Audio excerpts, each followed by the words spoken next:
Yes, they're reloaded, man. It's your boy 3 Letter Man. Subscribe to the channel. Follow me on Twitter, Instagram.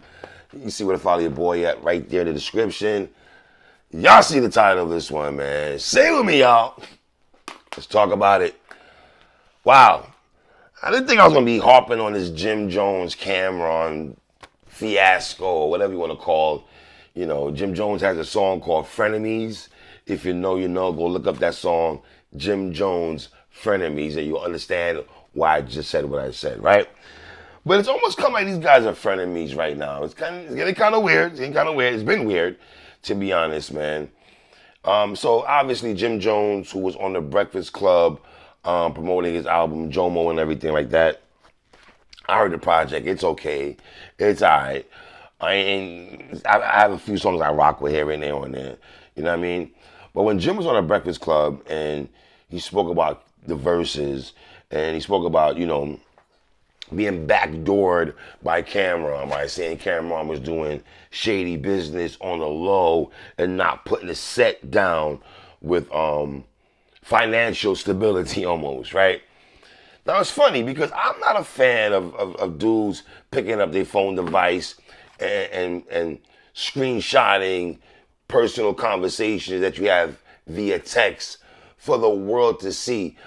And I'm not co-signing what Camron did, but sometimes it feel like, man, if you don't do that at times, and you don't, in the words of Wu-Tang Clan, protect your neck or protect whatever there, you know, protect what you got going on, and not have dudes step on you and just say the most outlandish things. And Camron put a text out there about him and Jim Jones going back and forth about the verses, and Jim making it sound like, you know, dog, I'm just happy to do the verses. I don't really care about being paid for that, right?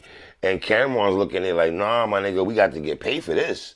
We just can't go out there and just not get compensated for the blood, sweat, and tears of the Eagle, which is the Diplomats set Eagle and stuff like that.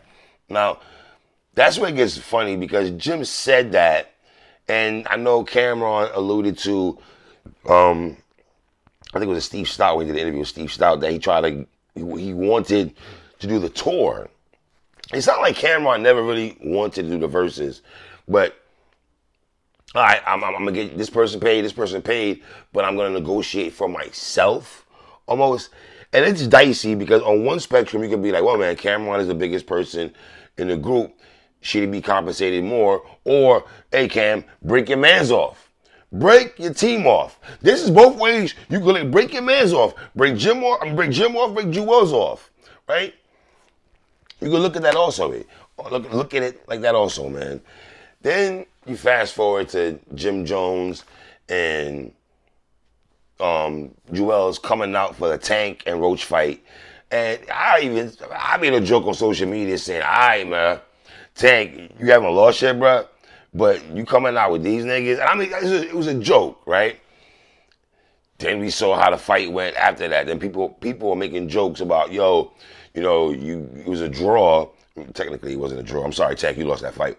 Roach won that fight, man. Technically, it was a draw, but because it was a draw, and why people felt Roach won that fight because of the energy of Jim Jones and Jewels coming out and everything like that. To the point Camron goes on his show, It Is What It Is, with Mace eating popcorn. And you know, once Mace starts eating popcorn, you know the conversation about to get a little crazy. So,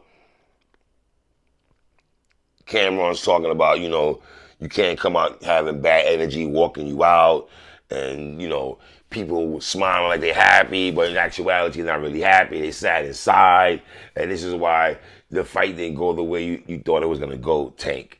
So Camron went to that bag, right? Now, you got to understand something. This is all stemming from the verses.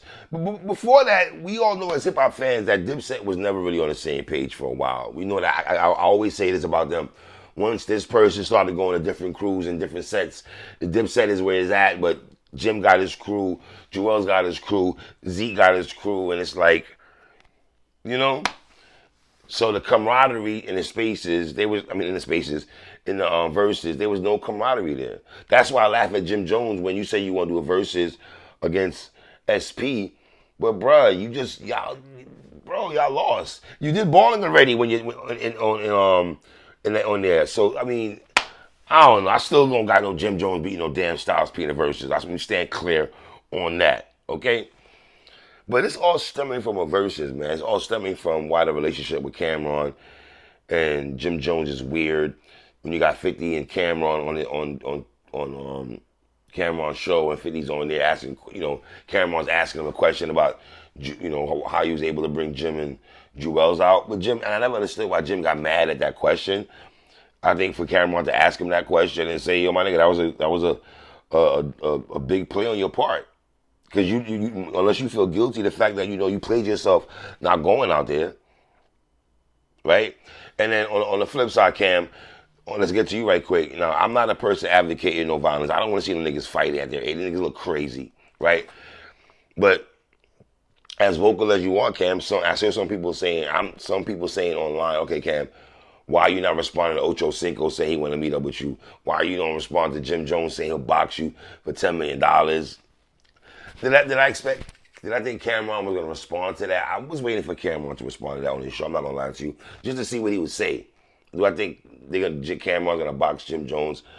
I don't think that's going to happen. You know what I mean? And then the situation with Camron and Chad Ochocinco, because I don't think Cam responded back to Ocho. Ocho was like, yo, I'll be in New York, I'll be in Harlem and stuff like that. And then you got Jim Jones chilling at a restaurant at Ricardo's and telling niggas, oh, Chad Ochocinco can't make it, but I'm here, alluding to Camera, ain't pull up and everything like that. Then he's showing the camera with the Goonies behind him and stuff like that. Jim, oh my God, man. Jim, listen, man. You're my age, you're in your late 40s, man. Almost knocking down the door in 50. When you start getting gray hairs on your beard and niggas consider you an OG, old head and stuff like that, listen, there's certain things we can't do no more, Jim. There's certain things, acting like you're a tough guy still at your age is asinine. You think I'm going to show these young punks that I'm trying to be a tough guy at my age? Hell no. I don't got a goddamn thing to prove to none of these young niggas, man. It's almost like you still moving like you're a tough guy your age, and it's weird. It's just weird at an age. It's like, it's almost, I don't know. It's just weird. It's really weird, man. And then Jim, you gotta understand something. You talking about being taken advantage of by Camron almost on getting backdoored. Bro, was it Max B saying similar things about you and the fact that you're like, dog, come on. So, I mean, who was really eating over there at Bird Gang, man? Who know? NOE, that nigga? Come on, man. R.I.P. Stack Bundles, man, but come on, bro.